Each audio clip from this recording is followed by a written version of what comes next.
şey yapıyor genel olarak. Batarya kontrol sistemleri yapıyor. Elektrikli arabalar için. Ama çeşitli projelerde yapıyoruz. Arkadaşım Orhan Özbek, o da robotik işiyle uğraşıyor. Kendisi master var arkadaşım. Aynı yerde ODTÜ bilgisayarda master yapıyoruz. Ankara Üniversitesi elektronik mezunuyum, o da Koç Üniversitesi elektronik mezunu. Bu eğitimlerin devamını getirmek istiyoruz. Hani gerek C yazılımı, gerek gömülü yazılım, gerekse robotik konusunda ya da belki Linux konusunda, ROS konusunda eğitimlerin devamını getirmek istiyoruz. Bugünkü seminer biraz ziyade C dili nerede kullanılıyor, ROS nedir, C neden önemli, bilgisayarda nasıl oluyor da siz oraya kod yazıyorsunuz, o bir şeylere dönüşüyor. O kısımlara hafifçe değinmek istiyorum. Daha sohbet alanına geçmesini istiyorum.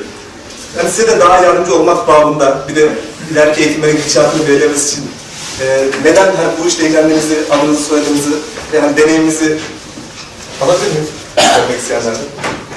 Başlayabilir misiniz acaba? Yani öğrenci misiniz, çalışıyor musunuz? Ben okuyorum. Bazıda okuyorum Gaziantep'te. Birinci sınıfım. C'den de kaldım. Yani bir ülke şehir olarak da böyle görüyorum. Merak etmeyin. Bu ders olmayacak, bu daha da bir biliyorum hani, olacak. İşte bu muhtemelen. Hani derslerle birlikte organize ederiz. Siz? Ben üniversite sınıf öğrencisiyim. Elektronik? Mehmet'ciğim. Devam hocam. Siz hani yazılımla ilgilendiniz mi hocam yoksa? Yok, gelmedim işte. Yani geçmişe göre bir şey olsun diye. Tamamen korkmuşuz çünkü. Anladım. Ben de hani nereden başlamam gerektiğini anlamaya çalışıyorum biraz. Evet. O yüzden hani... Tabii. Şimdi elektronik, kimsiniz? Elektrik mühendisi. Siz? Ben Ergin mühendisi olarak çalışıyorum şirkette. İnşaat aşamalarıyım aslında. Dinlemek için mühendisiyim. Daha kolay olur. Eski sene iş alanı olur diye yani. İnşallah. Umarım. Olur. Abdullah Sarıhan, benimle çalışmıyorum şu an. Siz elektronik mi? Elektrik elektronik. Onur Aydağ, ben de mezunum. Aynı şekilde işlem. Siz ARM eğitimde yoktunuz değil mi hocam ya? Yok hocam. Tamam. Polat, elektrik elektronik mühendisiyim, Erciyes Üniversitesi. Geçen yıl mezun oldum, hala hiç bulamadım. Anladım. Burada ARM eğitimine gelmiş olan var mı? Hocam size anlatabilir miyim rica etsem? Ben emekliyim Telekom'dan. AFN Enerji'de enerji naklilatlarıyla uğraşıyorum. Yazılımda hocam bir bilginiz, ilginiz var mıydı? Yazılımda hani hiçbir bilginiz var mıydı? Çok fazla Anladım. öğrenmeye Onur Yılmaz, özel bir firmada 6 yıldır takım mühendisi olarak çalışmaktayım. Firmamda değişik robotlar var. C#'da amatör başlangıç seviyesinde uğraşıyorum. Tekrar robotik için mi geldi? Evet. Alaaddin Müller emekliyim. Hidrolik santrallar konusunda çalıştım. Bu yazılımları merak ettiğim orada uğraşmıyordu fakat bir şey anlayamadım. Yeni bir şeyler öğrenmeye gelmiş. Çok güzel, tebrik ederim. İbrahim Tuncer, ben de yeni mezun oldum. Özellikle robotik için geldim. Siz nerelisiniz? Batmanlıyım. Bünyamin Tamar, Kırıkkale Üniversitesi mezunuyum. Bir senedir özel bir şirkette çalışıyorum. C dilini çalıştığım yerde grafik LC dilleri programlamak için kullanıyorum da robotiğe de biraz ilgim var, yani dinlemek için geldim. Anladım. Anladım. Ben Dilan Yılmaz, Yıldırım Beyazıt Üniversitesi 3. sınıf elektrik elektronik mühendisliği öğrencisiyim. Staj yaptığım yerde C# kullanılıyordu. Orada biraz başladım. Geliştirmek için de geldim. Yazılım biraz çok aslında güzel bir yazılım. Ders programımıza baktım da çok hoş. Tek sınıf dersleri. Çok hoştu yani. İşte hocalarımız da hoştu. Ben de Gazi Üniversitesi Endüstri Mühendisliği 1. sınıf öğrencisiyim. C# ders alıyor, onun için. Anladım. Ben de Gazi'de 1. sınıfım. Aynı şekilde C# alıyor. C#'da çok bağlantısı olmayacak dersiniz. Şimdi C#'da Nereden bir şeyler öğreniriz. Anladım. Kodlama mantığı açısından. Erkan Demirkıran, Çevre Şehircilik Bakanlığı yapmıştır. Genel müdürlüğünde elektrik mühendisliği çalışıyorum. Şimdi 91 yılından mezun oldum ben. Bu cuma artık şey alacağız, 25. yıl belgesini alacağım. Oradan geldim inşallah. Genç gösteriyorsunuz mu? Evet, çok memnun. Öğrenci öderiz var tamam. Bizim başkan öyle, BG Gözlem'le görse inanmam. Şimdi zamanında bize Pascal gösterdiler. Onun devamı Delphi'de. amatör olarak iyiyim yani. Ama korkusun ya. Şey yapma. Güzel hocam, kolay. C'ye benziyor mu bilmiyorum. Bakacağız. Ben hiç bilmiyorum ama yani az çok hepsi aynı zaten. Aynı biliyor musun? Farklı bir şey. Merhaba, 2016 Selçuk mezunuyum. Şu an bir asansör firmasına yeni başladım. Kendimi geliştirebilirim diye bulduğum için Çok iyi. seminerlere geliyorum. Gafar Aşar, ODTÜ Elektrik mezunuyum. Power sistemlerinde çalışıyorum ama otomasyon tarafına biraz kaymak için yazılımla ilgileniyorum şu an. Anladım. İşte o şeyde Havada Ahmet Havan var hocam. Evet, Ahmet Havan. Ondan mı şey yaptınız? Bundan geçemedik zaten. O yüzden Power'cı olarak çıktım ama Power elektronik değil yani. Evet. Direkt Power sistemi oluyor. Anladım. Ben başlamadan bir şey söyleyeyim. Şimdi burada geçen albümde Tanrı Belki firmaya 13-17 arasında bir eğitim aldık. 13-17 Mart arasında. Network eğitimi. Hemen network eğitimi. Hocamız da çok iyiydi. Burada genel besliyorum. Onu arkadaşlara hepsini tavsiye ediyorum. Yani onu lütfen yani gelen arkadaşlara tavsiye ediyorum. Devamında diliyoruz orada. Ama aynı eğitimi tekrar verirsem çok memnun olurum. Benim için de arkadaşlar için çok güzel bir eğitim oldu. Şey yapmaya çalışalım. Gündeme tekrar almaya çalışalım. Akşam Ben o ders alıyorum da. Onun şu ön tarafında vardı. Zor yani. Yok hocamız çok iyi. Yok okulda ben alıyorum. Okullarda biliyorum hocamız çok iyi. Bir tane arkadaşımız kaldı kendini tanıtmaya. Kemalettin Güvenç Elektrik Mühendisi dinlemek için geldim. Hoş geldin. İşimizi ana olarak C++ ve C kullanıyoruz biz. Çünkü bu diller daha donanıma yazmaya çok daha uygun diller. Neden daha uygun diller? Çünkü size yani kısıtlı alanlarda çalışmak için çok büyük şans veriyor. Direkt hafıza erişiminiz oluyor. Burada da şöyle başlayalım. Yani C program nasıl yapacağız?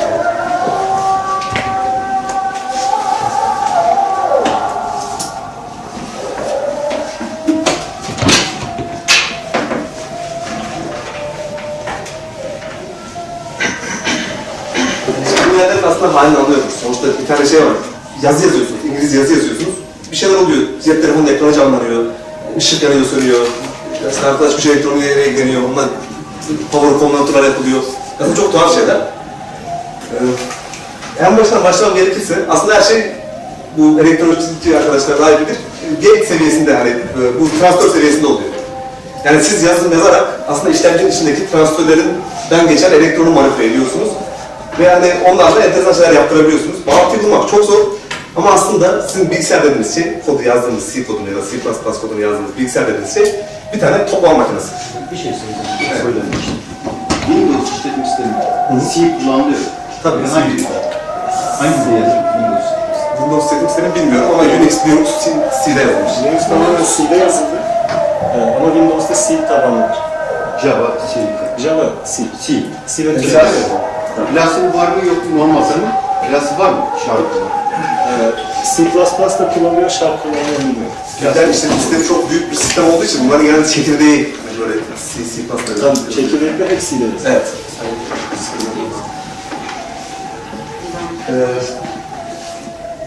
C dili daha önce biraz önce bahsettiğim gibi donanıma, yazılım yazmanıza izin veren çok esnek, çok hızlı bir dil.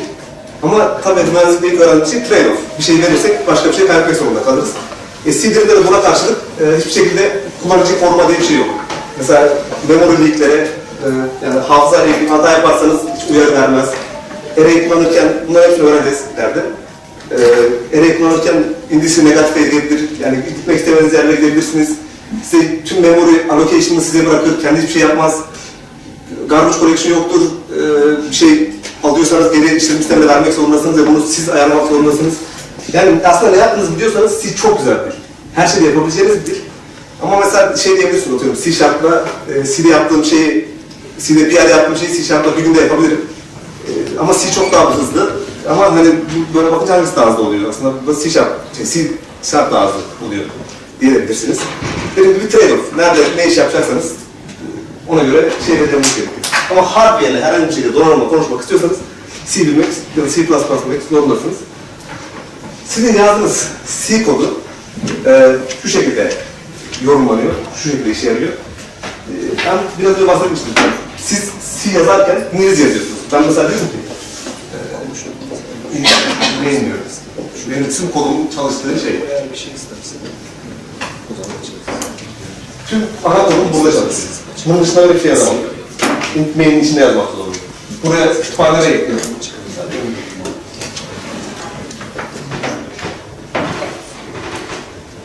Standart input output nokta h. H'da C'deki kütüphanenin kullanması.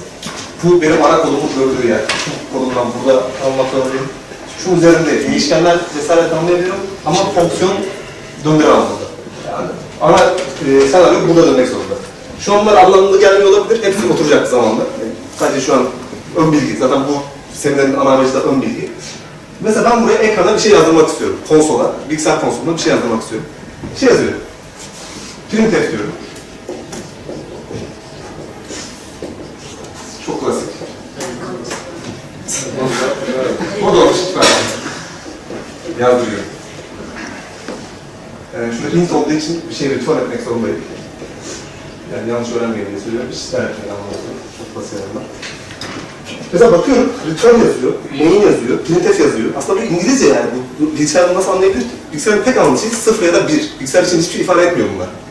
O yüzden biz compiler diye bir şey kullanıyoruz. Ya da compiler suite. İçinde hani birçok farklı elemanı bulunduran bir şey kullanıyoruz. Yani sizin yazdığınız aslında kod bilgisayarın işlemcisine yazılıyor. Ve bilgisayarların birçok farklı bilgisayarın birçok farklı işlemcisi olabiliyor. O yüzden her birine aslında farklı kodlar yazmanız gerekiyor temelinde. Çünkü bilgisayarların instruction setleri, bilgisayarların anladığı komutlar farklı. Ama siz genel olarak C kodu yazıyorsunuz. Ben mesela Pike kod yazıyorum, ben C yazıyorum. ARM kod yazıyorum, C yazıyorum. Windows kod yazıyorum, C yazıyorum. Ama hepsinin işlemcisi farklı. Pik ayrı bir işlemci ailesi. ARM ayrı bir işlemci ailesi. Burada bilgisayarda konuşurken Intel kod yazıyorum. O ayrı bir işlemci ailesi. Benim yazdığım C kodları, yani benim yazdığım İngilizce kodları önce compiler tarafından assembly diline çevriliyor. Assembly'leri de makinenin op kodları oluyor. Yani gene makinenin yine anlayamayacağı ama İngilizceden bir seviye daha alt bir dil. Mesela Java ya da C++ kullansanız ya da C++ kötü bir örnek, C# ya da Java kullansanız bunun da üstünde bir şey, C'nin de üstünde bir şey. Bunun bir altı assembly ise onda da bir sürü wrapper fonksiyon kullanılmış oluyor. Yani C biraz orta bir seviye. Assembly gibi çok düşük seviyede bir dil değil, Java gibi, C# gibi yüksek seviyede bir dil değil. Bu arada şeyde hatırlatayım, C'de hani memoriye nasıl ulaşıyorum derseniz, C'de ve C++'da pointer'lar var. Size memoride bir tane adresin yerini gösteren bir tane data tipi pointer. Pointer sayesinde hani birisi size sorarsa neden o zaman C hardware ile konuşmak ya da kısıtlı resurslarla çalışırken neden C diye. Çünkü ana olarak pointer var. Her şeye erişiminiz sağlanabiliyor. Her neyse, ben şu kodu yazdım, İngilizce olan kodumu. Bunu hiç kod yazarınız varsa bilir, kodu yazıyorsunuz bir şekilde İngilizce. Yukarıda build vardır şöyle idenizde. Ya da compile şu vardır. Biliyor musunuz? Burada IDE dediğiniz şey, o kodu yazdığınız platform. Bizim text editörü aslında. Yani IDE aslında hiçbir şey sağlamıyor size. Sizin compiler'ınız orada işi yapıyor. Yani yazdığınız İngilizceye benzer bu satırları çeviriyor. Makine diline çeviriyor öncelikle, sonra devamla gelecek. Yani IDE compiler farkında ben çok geç öğrenmiştim, siz de öyle olmayın diye söylüyorum. IDE bildiğiniz text editör, compiler'da bu kodu makine diline çeviren şey. Ben bunu yazdım. Assembly bilmiyorum. O yüzden hani bu neye çevrilir bilmiyorum. Compiler'dan compiler'a değişecek de bir şey. Ama bunun karşılığında herhangi bir assembly kodu açamayacağız. Compiler öncelikle bu compiler'a geliyor, benim yazdığım kod.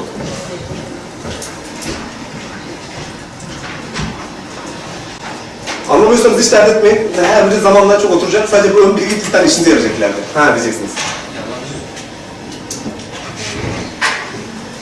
İlk başta compiler'a giriyor kodlar ve assembly diline çevriliyor.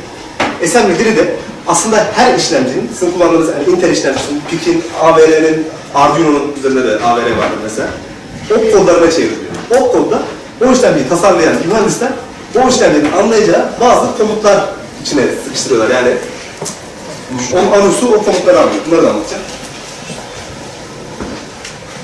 Bize böyle biraz öyle bizim anlayacağımız diyeyim. Şöyle diyorum. Biraz daha iyi olur. Tabii. Nasıl hani? Gidiyor yani. Şöyle yapalım. Anlamadığınız herhangi bir şey sorun. getirmeden. Çünkü hani bunu anlarsanız şu temelini cidden bundan sonra üzerine çok kolay geliyor. Ben mesela tersten yapmak zorunda kaldım. Bir şey yazılımı öğrenip sonra ha buymuş diye yapmak zorunda kaldım. Sen sınava çalışmaya nasıl çalışıyorsun? Ezberlemiyor musun? Yani çok kötü bir şey, çok kötü. Aslında çok, hiç ne yapayım değil, çok basit bir şey. Çok basit bir şey. İşte bize basit öğretilmeden bize karşılaştırıp öğretilmeye Yani düşünme ya, aslında şöyle düşünüyorum ben. Şöyle başladım yazılım. Aslında köle ya, cidden bilgisayar bildiğin köle. Aptal, aşırı güçlü bir şey. Ve etik bir şey. Çünkü hani kimse üzmüyor, kimseye zarar vermiyor. yani. Ne derseniz yapıyor. Yani çok büyük güç elde tutuyorsun. Öyle bir şeye başlar. Açılmadım ben tamam.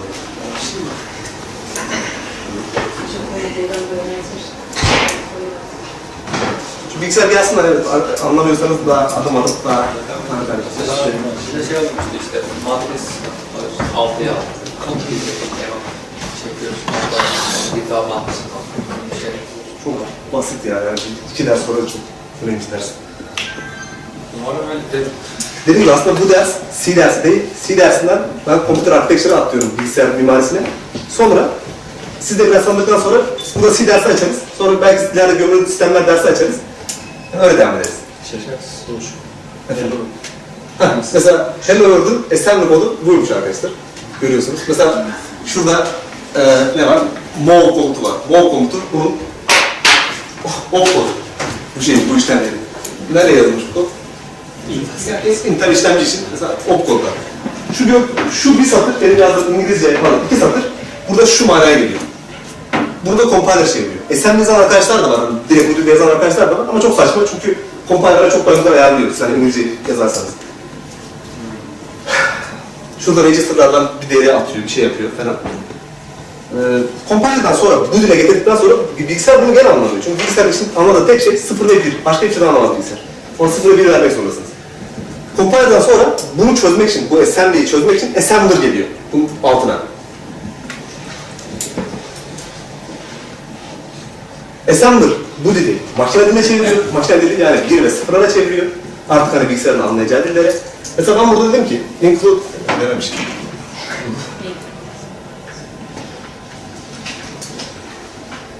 Bu kütüphaneyi ekledim. Sonra assembler'dan sonra makine kodunda şöyle bir şey oluyor.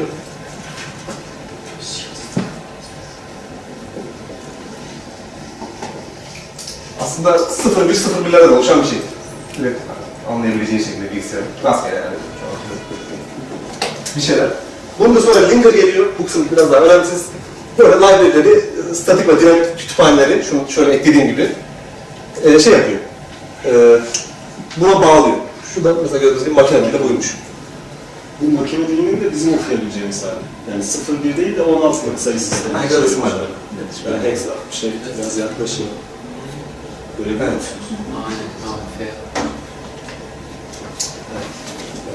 Kütüphane de şu demek burada. Ben burada kütüphane kullanıyorum dedim. Mesela diyor ki standart input output. Ben burada output yapıyorum. Yani benim bir tane bilgisayarım var. Bu bilgisayar ekranı var. Aslında ekran bilgisayar için output olan bir şey. Klavye, mouse bunlar input'tur bilgisayar için.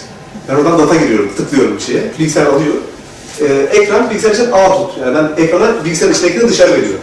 Standart input output kütüphanesine eklemişim. Ve onun sayesinde printf diye bir şey kullanmışım. Printf aslında bir tane hazır fonksiyon. Bu kütüphane yazan insanlar printf fonksiyonunda yazmışlar. Fonksiyon ne demek? Onu da göreceğiz. Linker'da, bundan sonra assembler'dan sonraki linker'da bunları birleştiriyor ve ortaya Linux kullanıyorsanız exe dosyası çıkıyor bir tane. Siz de bu exe dosyasına çift tıklayıp istediğiniz programı çalıştırabiliyorsunuz. Linux'ta ise .a mı oluyor?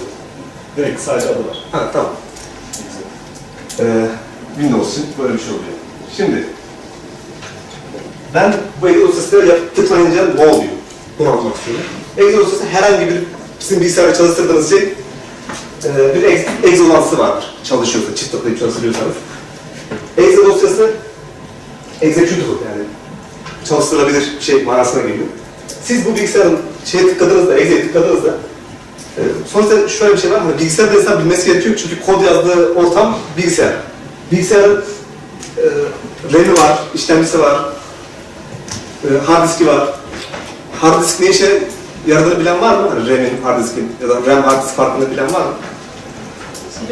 Şey değil mi işte? Random access memory yani. RAM Last geçici, bir hard disk kalıcı. Aynen, aynen. Aynen. Görsene, dur. şey değil mi RAM işte random yani rastgele bir bilgi için işte arkadaşlar oradan bilgi istiyor, geliyor sonra geri göndermiyor. Az çok öyle gibi. Yani mesela şey atıyorum, ben şu an seninle konuşmak için bir önce söylediğin cümleyi hatırlamak zorundayım. Yani mantıklı konuşabilmek için. Mesela ben şu an senin söylediğin RAM'e atıyorum. Ama 2 hafta sonra ben hatırlamayacağım senin şu an ne söylediğini. Ama ben burada olduğumu hatırlayacağım. Onu hard diske yaptım mesela kendi kafamda. Gibi düşünebilirsin. Sen programın egzesine çift tıkladığında senin yazdığın tüm kod, mesela ben burada çok kısa bir kod yazdım. Bunun hepsi bilgisayarın RAM'ine gidiyor. Bilgisayarın RAM'ine atılıyor. Bilgisayarın içinde de şöyle bir şey var. İşlemci gördüyseniz, işlemci görmüş olmanız varsa, bir tane anakartınız vardır sizin büyük böyle. Tüm ekran kartı, RAM'ler de şöyle bir şeydir. RAM, ekran kartı biraz daha büyüktür. Hepsi anakarta takılır, şu anakart. Biz dersine geldik, bu adam bir anlatıyor diyor, olabilirsiniz. Bir şeyi çok, hani ben temelden öğrenmeyi seviyorum, temelden anlatmayı da seviyorum. Böyle çok daha kalıcı oluyor. O yüzden hani sıkılıyorsanız ya da anlamıyorsanız biraz çaba harcayın, çok güzelleşecek. Yani size bağlayacağım buradan. Şimdi inanmıyorsunuz ama. Bu işlemci benim, CPU.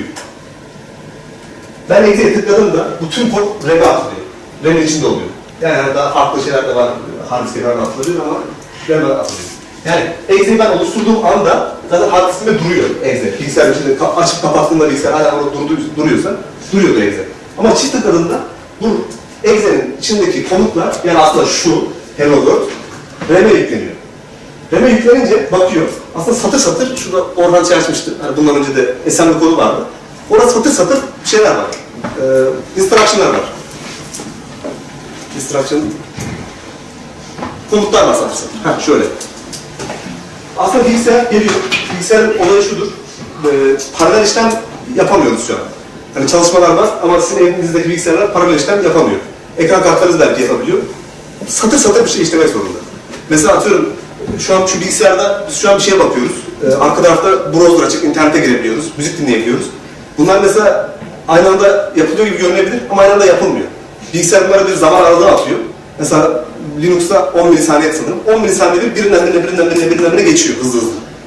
O da size hani real time'mış gibi, sanki onu şey yapıyormuş gibi, hepsi aynı anda oluyormuş gibi geliyor. Ama bilgisayarın öyle bir yeteneği yok. Bilgisayar hani 4 çekirdekli falan şeyler var. O her çekirdek işlem yapabiliyor paralel olarak. Ama bir tane çekirdek kendi içinde bir şeyi bölemiyor. İşlemleri bölemiyor. Windows'un özelliği yok. Windows'un gerizekalılığına dayanıyor. Windows'ta şimdi OS2 var eskiden. Öyle değildi o işte. O yok etti Windows. Windows'un şeyin aptallığına dayanıyor. Yok ya, bu direkt işlemci mimari mi? Ondan. OS2 öyle değildi. Ya şöyle yani işlemci mimarisinden kaynaklı olmadığını anlatacağım o yüzden. Dediğiniz doğru da Windows'tan kaynaklanıyor. Yani Windows'un tasarımına kaynaklanıyor. Ya Windows operating sistem. Windows aslında hiçbir şey yapmıyor orada. Windows sadece operating sistem dediğiniz şey sadece zamanlamayı ayarlayan bir şey. Hani sen şimdi konuş, sen şimdi konuş. Daha hani kullanıcı korumak, daha kullanıcıya bir şey sağlamak için. Çok böyle şeyler karışmaz Windows. Siz öyle. Yani OS2 öyle değil. olabilir bilmiyorum OS2. Microsoft yok etti. Adı nedir dersin? Adı ne? OS2 var. OS2 var. Var. Sesle açılan şeydi, tek işletici sistemi. Allah Allah. 95'ten önce ses kullandı. Olabilir hiç duymadım yani. Duymadınız ya, ben biliyorum. 68 dolar. Evet, bu şurada gördüğünüz komutlar satır satır CPU'nun içine yükleniyor. CPU'nun içinde de şu işlemci yani, içinde de i5, i7 falan diyoruz ya, bu işte. İçinde ALU diye bir şey var, aritmetik lojik ünit.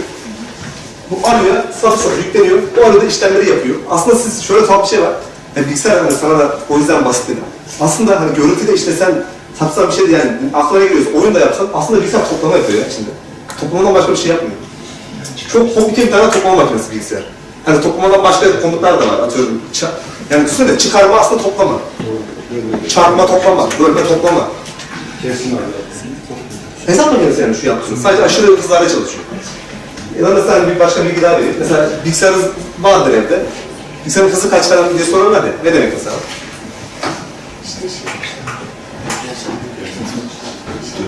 Mesela senin evdeki bilgisayarın işlemcisi kaç gider? 2,5 GHz değil mi? 2,5 GHz dediğimiz bunlar sequential logic diye bir şekilde çalıştığı için bunlara şöyle bir tane clock sinyali gelmesi lazım. İşlemciye çalışabilmesi için. Yani her biri içindeki şeyi ona göre ayarlayabilmesi için. 3.4 GHz dediği Bir saniyede o kadar bu kadar aynı anda yapıyor. aynı anda değil, bir saniyede bu kadar şu clock sinyali hayda oluyor. İşlem mi yapıyor yani? Bin değil, çarpı 10 üzeri 9 GHz. 3.4 trilyon işlem yapabiliyor saniyede. Ve mesela atıyorum şurada move komutu bir tane işlem. Bir cycle. Şurada mesela kaç tane cycle var atıyorum. Yani her biri bir cycle tutmak zorunda değil. 20 olsun. Şunu 20 cycle'da yapıyor. Yani sizin bilgisayarın saniyede 3.4 çarpı 10 üzeri 9 tane işlem yapabiliyor. Her tane işlem yapabiliyor. Saniyede. Şu komutu, şu printf fonksiyonunu gördüğünüz gibi atıyorum şurada. Perfect mükemmel hesap yapıyor da 20 tane cycle diyelim. Şunların çünkü her biri bir tane instruction. Yani bir tane ve işlem dediğinde instruction. Şunu saniyede şu kadar yapan şu 20 tane şey alıyor. Şunu yapması. Instruction alıyor. 20 tane işlem alıyor. Ve bu saniyede 3.4 çarpı 10 üzeri 9 yapıyor. Yani elinizde böyle çok güçlü bir şey var ve bu aslında bir tane toplama makinesi. Aslında enteresan hiçbir şey yok içinde. Ki siz assembly'de yazmayacaksınız, siz C yazacaksınız, çok yüksek bir dil ve aslında kullanması çok basit. Biraz da kafasına girince, hani neyin nasıl çalıştığını anlayınca, hani hafızaların nerede olduğunu, elinizde neler olduğunu, neler yapabiliriz anlayınca hoşunuza gidecek diye düşünüyorum. 22 Nisan'dan sonra sizin için de uygunsa, oda için de uygunsa C dersi açmayı düşünüyorum burada. Sonrasında belki gömülü sistemlere de gider. Daha hardware programlama, mesela Arduino kullanmış olanınız var mı aslında? Güzel herkes kullanmış. Mesela Arduino'nun dili de aslında kendi dili var hani processing diye ama C'yle de gayet programlayabilirsiniz. Yani donanıma bir şey yazmak istiyorsanız her türlü C++ kullanmak zorundasınız. Çünkü donanım bir şey yazdığınız yerler genelde çok efficiency, çok verim isteyen yerler oluyor. Ve C kullanarak da çok temeline, register'lara kadar, işlemcinin çevresindeki register'lara kadar eriştiğiniz için C bu açıdan çok etkilidir. Aslında kullanabiliyorsunuz yani C'de de Pascal'da da kullanabiliyorsunuz. Tabii kullanabiliriz istediğiniz yerde de. Şöyle hani C compiler'ı sizin yazdığınız İngilizce şeyini o kadar iyi bir assembly'ye çeviriyor ki assembly yazsanız daha kötü oluyor diyebilirim. O yüzden artık assembly çok kullanılmıyor. Orhan da şimdi bize robotik anlatacak. Kendisi de bir tane robotik firmasında da kendi anlatsın. Öncelikle merhaba. Önceliğimizden başlayalım. Hocam oraya geçmeden önce bir soru sorabilir miyim ben? Tabii ki. Çok özür dilerim. Ben sorunuz var mı? Onu sormayı unuttum. Şimdi Arduino kullanıldığı zaman mikro denetleyici programlayanlar kızıyor. Yani evet. Arduino ile programlanır mı? İşte bunun temeli mikro denetleyiciyle daha kolay programlanıyor ve assembly kullanarak programlamak lazım. Daha hızlı oluyor. Verimliliği daha iyi oluyor diyor. Ama siz dediniz ki hani assembler kullanmaktan daha iyisi. Tabii ki. O da C altyapısından. Bu gerçekliği var mı? Kesinlikle gerçek hocam. Çünkü assembly mesela şu kodu gördüğünüz gibi assembly 5-6 katına çıkar. Ne 5-6? 20 katına çıkar assembly kodu yazmak. Şimdi ben cidden büyük bir proje yapıyorsam 10 binlerce satır assembly kodu yazmam gerekiyor. Sadece öyle düşünmeyin.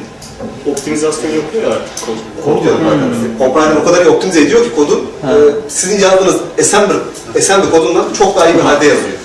Yani siz hata da yaparsınız. 10 bin satırda hata var. Aynen öyle. Hata da olacak. Yani Arduino'da bence amatör bir şey yani. Arduino'ya kızmak çok amatörce bir şey. Arduino harika bir şey yani. Çağımızın icadı. Herkes Arduino kullanmalı bence. Ki yani şöyle bir şey oluyor. Zor olanı yapmak her zaman iyi bir şey değil ya. Mesela atıyorum bir tane işlemciye gidip register'lara bakıp tek tek hani şu en basit şey bile şöyle çalışıyormuş diye yarım saatinizi alıyorsa bu bir yetenek değildir ya. Sizin sabrınızı iyi okuduğunuzu falan gösterir. Yani bilgisayar Arduino'da yazarken bunlarla uğraşmıyorsa o zaman yaratıcının daha aktif konuşturabiliyor. Yani ben de size bu konuda katılıyorum çünkü orada harcayacağız zamanı. İlerleyen teknolojileri harcar. Aynen öyle. Kendini daha verimli gösterir. Başka sorusu olan var mı ya da? Tabii. Printed yazdınız. Evet hocam. Şunlar çıkıyor. Evet. Bunları önceden tanıttınız mı? Yok ha. Nasıl çıkıyor bu? Tamam. Çok güzel bir soru sordunuz. Bunlar aslında dediğim gibi mesela Intel işlemcisinin, hani normalde herkesin kullandığı bilgisayarlar, şu bilgisayar içinde Intel işlemci var. Intel işlemcisinin çalıştıran komutlar, op kod diye geçiyor bunlar. Şimdi ben yazdığımda, printf yazdığımda aslında bilgisayarın compiler'ı, mesela compiler'ın adında GCC diye bir tane compiler. Bu bakıyor, printf'i nasıl çevireceğini biliyor. Compiler'ı tasarlayan başka bir mühendis grubu da var. O hani onların yaptığı bir şey aslında. Biz onunla ilgilenmiyoruz. Yani printf yazdığınızda onun neye dönüştüğü sizi ilgilendirmiyor. Siz sadece printf'in ne işe yaradığını bilin, o yeter. O cidden başka yani. Assembly yazmak isterseniz onu bilmeniz gerekir. Assembly yazanların ve compiler yazanların işi. Hani neye dönüşeceğini bilmek. Sizi ilgilendirmiyor. Ama bu öyle olur. Hocam senin de bir sorun vardı sana. Benim dönüşümü tamamlamıştım. Neyin dönüşümü? Yani Helloverse'de yazdık ya. Evet. Oradan assembly'lara nasıl dönüyor, makine koduna nasıl geliyor, onu tamamlamak. Tabii. Normalde biz dediğim gibi İngilizce kod komut yazıyoruz. Return, main, printf anlamında. Compiler bunu öncelikle şu şeye dönüştürüyor, makine diline dönüştürüyor. Tamam. Sonra da assembly geliyor, makine dilini geri alıyor. Bak bu da İngilizce aslında. Mov yazıyor, evet var işte, şeye göre değişiyor da, makine değişiyor. O da bunu 0'a dönüştürüyor. Yani 0 bir bilgisayarın anlayacağı şey. Kim dönüştürüyor? Bunu assembler'a dönüştürüyor. İlk başta compiler, sonra assembler geliyor, sonra linker geliyor. Tamam.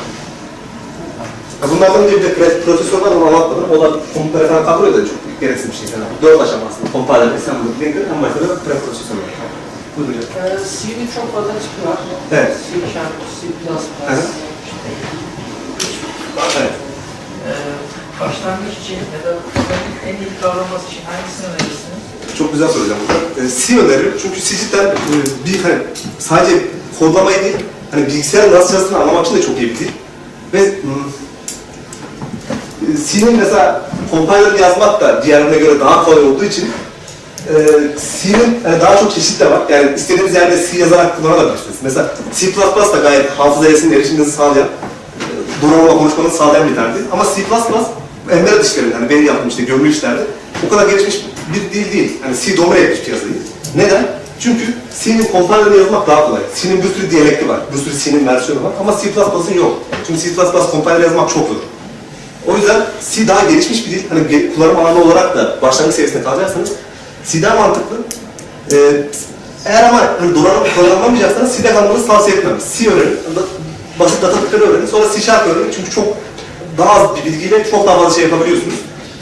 Yani piklerle uğraşayım dediğinde PixC var mesela. Evet. PixC diye bir fikir var. Aslında diyalekt dedim ya, o adamlar kendi compiler'ını yapmışlar. PixC'ye mi geçeceğim mesela? Böyle bir game. Yani Pixie de C aslında. Hani C'yi biliyorsanız Pixie'yi öğrenmeniz hani bir gününüzü alır. Öyle diyeyim size. O da C ama hani biraz diyalekt gibi. Yani kendileri bazı şeyler eklemişler.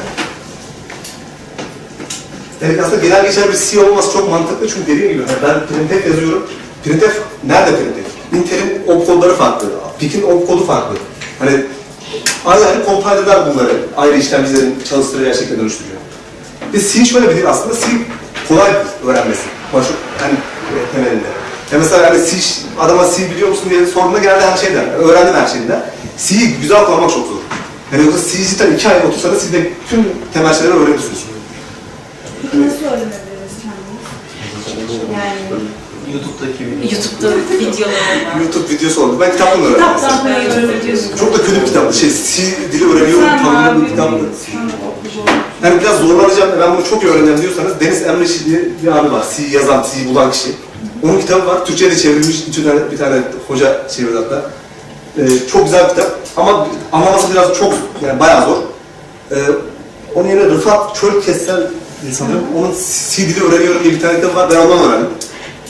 Şey var işte arada olan bizim kullandığımız dışlar falan. How to see program. Yani yazın ya, hani bir tane şey, IDE indir kendine. Kod bloksundur mesela. Yani IDE compiler farklı oluyor. IDE dediğin hani o kodu yazdığın aslında orada yukarıda compile'a bastığın falan şey, new project falan dediğin şey. Bir tane şey indir kendine, IDE indir. Orada saksan bir şey de, mesela ben şey yapmıştım, yok Fibonacci sayısını yazabilir miyim? İşte asal sayı buldurabilir miyim? Aslında çok inanılmaz bir şey yani, insan beyninin yapamadığı bir şey, bilgisayar... Aslında biraz denedikten sonra herhalde zevkli gelecek bir şey. Öyle. Dişini sık biraz dene. Ya çünkü cidden çok önemli. Düşünsene yani 24 saat çalışıyor, yorulmuyor, şikayet etmiyor. Sadece bir kere yazman gerekiyor bu. Etik şöyle, ben öyle diyorum yani. Yani hocam önüne bir proje mi koyması lazım öğrenmesi için? Evet, önüne bir proje koyması lazım. Yani küçük küçük hani projeler de çok uzun sürmüyor. Çünkü insan da çok zeki bir canlı yani, hemen kapıyor olayı. Doğru. Proje olmadan olmaz. İstediğiniz kadar kitap tutun. Ya şöyle, ben de insanlar diyoruz cidden, hani benden çok daha iyi, çok daha zor işleri kendi başlarına öğrenen insanlar görüyorum. Mesela oradan hocası var, Durmuş Hoca. Şu an yani bir tanıma şansım oldu. Kendi başına motor yapmayı öğreniyor bu insan. Ve Türkiye'de yetişmiş bir insan. Amerika'da yapılan motorlardan daha verimli motor yaptı, daha yeni. Kendi kendine yetiştirmiş bir insan. Onu da gördükten sonra ben de utanıyorum. Motor hocam, robot var. Brushless ya da DC. Çeşitli motor yapabilir. Lineer, işte. Değişik. Roket Sanayi şu an çalışıyor, düşünün. Kendi evde öğrenmiş insan. Sadece DC, bütün motor çeşitlerini yapabilir hale geliyor. Yani 8 senelik bir çalışmayla. Robotlarda çok kullandı. Evet. Yani hiç öyle endişelenmeyin, anlamıyorum falan diye. Cidden aslında basit şeyler. Şu anki derslerde çok şey anlamamış olabilirsiniz, çok normal. Çünkü çok, yani C anlatmadım ben bunu. Daha C'nin computer architecture'a, mimariye nasıl etkili olduğunu anlattım. Çünkü benim kafamı kuracağı her şey buydu yani. Ben kod yazıyorum, tamam da ne oluyor zaten, kod çalışıyor. Bana çok tuhaf geliyordu. İsterseniz daha elektroniğe girebilirim. Yani elektronik kapılardan en kapısı, or kapısı, yani çünkü işlemlerin içi aslında transistörlerden oluşuyor. Transistörler de kapıları yapıyor. Logic circuit. Yani bu kapılarla da lojik işlemler yapabiliyorsunuz. Haftaya vizem var abi. Benim için değil yani, isterseniz oradan geliyor. Derse de... Tamam hocam. Devam edin hocam, ondan sonrasını. Nisan sonunda başlayabilirsek, hani kafamda öyle bir şey var, bir şeyi istemek zorundayım şu an. Çok güzel başlarız diye düşünüyorum. Hani geri bunlara da elektronik alt kısmına da geri dönerek hepinizi bekliyorum. Hocam bir de şimdi C ilk çıkan dillerden bir tanesi. 90 küsürde mi? Kaçta çıktan bilmiyorum ama. Onun arkasına C++, arkasına C Builder, Java, bir sürü dil çıktı Object Oriented. Ama hiçbiri C'nin yerini alamadı. Yıllardır da kullanılmıyor. Bunun nedeni makineye hükmettiği için yoksa başka bir şeyler daha var mı? Çok güzel soru hocam gene. Bunun sebebi C'nin kolay değil olması, compiler'ların çok kolay yazılması bu sebepten ve size aynen öyle. Hızlı çalışması ve memori şeyi verdiği için size, yani bunu en baştan anlatmıştım. Size hem hafızaya erişim veriyor, bu da hafızaya erişim vermesi cidden çok cimri olmanızı sağlayabiliyor. Mesela Java ya da Python kodlasaydınız, hani kodlarsanız görürsünüz, saçma sapan kullanıyor hafızayı. Yani küçük bir işlemciyle bu şekilde asla iş yapamazsınız. Mesela Java kullanacaksınız diye, Java neden olmaz? Java'nın çalışması için virtual machine lazım, herhangi bir platformda. Benim zaten pikim şu kadar işlemci, onun içine virtual machine mi kurayım yani? İmkansız oluyor. Python ona keza. O yüzden C++ C'nin yerini alabiliyor. Ama C++ çok karışık bir dil olduğu için mesela ben size C'yi 2 ayda anlatırım, hani iyi bir şekilde. C++ bir sene yetmez C++'a. O yüzden aynı şekilde C++'ın compiler'ı yapmak da zor. O yüzden gelişmiş bir dil değil. Ve C++ cidden en zor dillerden birisi. C bu yüzden domine ediyor piyasayı. Hocam Python'a araştırmalarımda çok fazla makinede mesela Atini diye bir şey var, küçük mikro denetleyici. Onda filan kullanıldığını biliyorum. Evet. Yani makine dillerinin makine programlamak için kullanılan, mikro denetleyici kullanmak için programlanan çoğu cihazda bunu kullanıyorlar, Python'u.